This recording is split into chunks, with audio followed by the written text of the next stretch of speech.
আমি যতটা জেনেছি এই মাটি খুঁড়ে নেওয়া হয়েছে বিষয়টা এরকম না।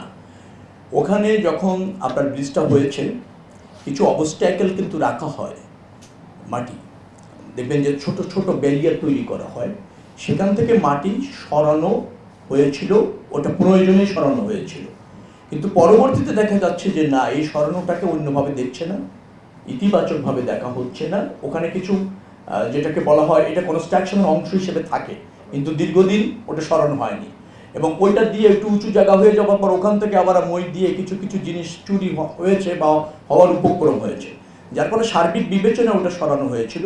এখন আবার সিদ্ধান্ত নেওয়া হয়েছে ঠিক আছে, ওটা এক্সট্রা মাটি ছিল, এক্সট্রাভাবে ভরাট করা ছিল অবস্ট্যাকেল তৈরি করার জন্য, অথবা কনস্ট্রাকশন কাজের সহায়ক হওয়ার জন্য। দেখবেন যে কোনো সময় আপনি ব্রিজ করছেন, নদীর কিছু অংশটাকে কিন্তু মাটি ফেলছেন, পরে যখন ব্রিজ চালু হয়ে যাচ্ছে আবার সরিয়ে ফেলছেন, ওটা অস্থায়ীভাবে ছিল। কিন্তু যেহেতু এই ধরনের একটা মেসেজ গিয়েছে, যার জন্য আমরা বন্ধ করে ওখানে গাছ লাগানোর চিন্তা করে দিয়েছি, যে ওখানে গাছ লাগানো। বাস স্ট্যান্ড সরানো না, আমি একটু কারেকশন করি, আমি বুঝেছি আপনার প্রশ্ন।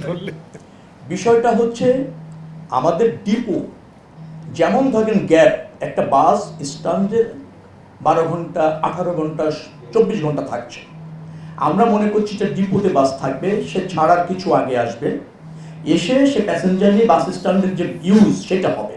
কিন্তু দিনের পর দিন, ঘন্টার পর ঘন্টা বাস স্ট্যান্ডে থেকে যে যানজট তৈরি হচ্ছে, যে অব্যবস্থাপনা তৈরি হচ্ছে, ওইটার পরিবর্তন চাচ্ছে। যেমন ধরুন মহাখালী বাস স্ট্যান্ড থাকছে আপাতত, এটা স্থায়ীভাবে সরানো হবে উত্তর একটা জায়গায়, সেখানে 50 বিঘা জায়গা একবার করে একটা সিদ্ধান্ত নেওয়া হয়েছে। কিন্তু মহাখালী বাস স্ট্যান্ডে যে জ্বর তৈরি হচ্ছে বাসে, সেখানে সার্ভিসটা নিশ্চিত করা যাচ্ছে না বিধায় যেসব বাস ছাড়বে সেটা মহাখালী বাস স্ট্যান্ড ব্যবহার করবে। অতিরিক্ত যে সমস্ত বাস ছাড়ার জন্য ধরেন সে হয়তো 12 ঘন্টা তাকে অপেক্ষা করতে হচ্ছে, তারপর সে টিপে যাবে, সে 12 ঘন্টা মহাখালী বাস স্ট্যান্ডে অপেক্ষা করতে পারবে না, সে 300 ফিটের আমাদের ওখানে একটা জায়গা নির্ধারণ করা হয়েছে টেম্পোরারি ভাবে, ওখানে ডিপো হিসেবে ব্যবহার করবে।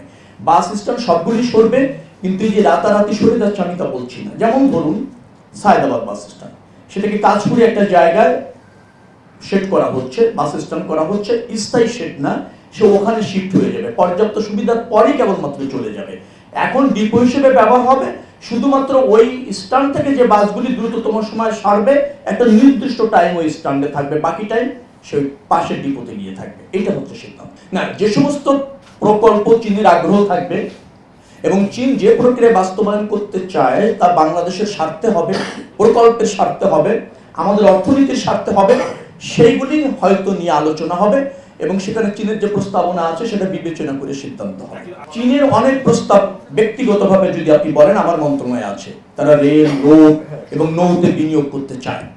এখন এই বিনিয়োগগুলি আলোচনা হয়, নিশ্চয়ই আপনি বুঝতেই পারছেন প্রকল্পের স্বার্থ দেখে আলোচনা হয়।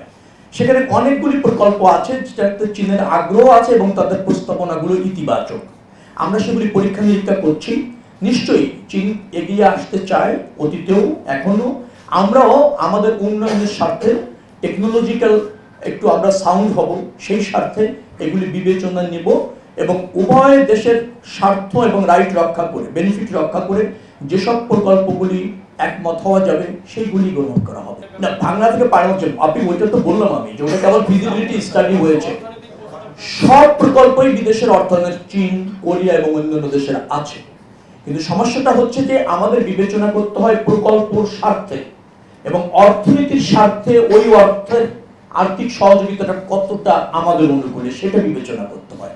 সেটা বিবেচনা করেই আমরা আপনার এগোচ্ছি, অর্থাৎ জাতীয় স্বার্থ, অর্থনৈতিক স্বার্থ এবং আমাদের অবকাঠামোর স্বার্থটা প্রাধান্য পায়।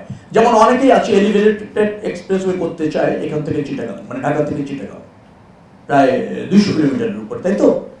তো সেটা তারা করতে চায়, তাদের বিনিয়োগ তারা বাস্তবায়ন করবে, বিনিময়ে তারা, আপনি জানেন যে টোল বা ট্যাক্স তারা কালেকশন করবে।